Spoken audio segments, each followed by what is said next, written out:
Hello,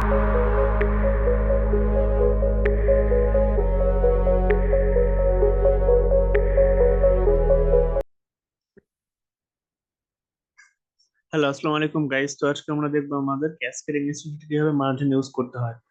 তো আমরা এই জন্য একটা ডিভারজেন্স ট্যাগ ইউজ করব, তারপরে বর্ডার অন পিক্সেল দেব। যেহেতু আমরা ব্ল্যাক বর্ডার চাই সেই জন্য ব্ল্যাক দিলাম। মার্জিন টপ মানে উপরে মার্জিন থাকবে 100 পিক্সেল, নিচে মার্জিন থাকবে 100 পিক্সেল, রাইটে মার্জিন থাকবে 150 পিক্সেল, আর লেফটে মার্জিন থাকবে 80 পিক্সেল।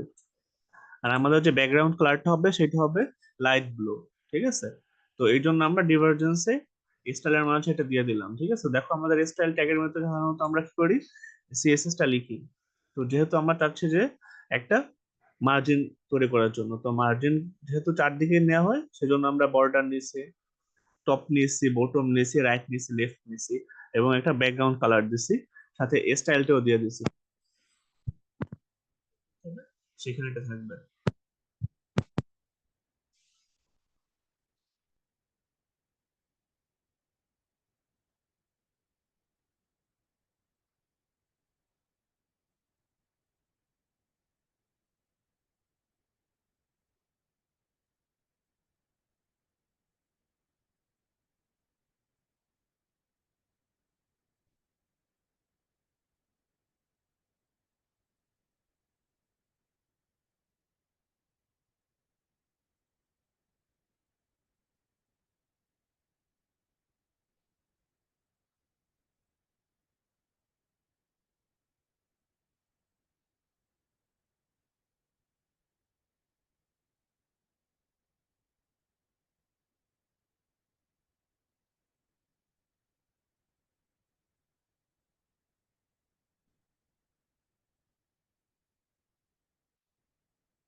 ঠিক আছে, তো এটাই ছিল আমাদের মার্জিন।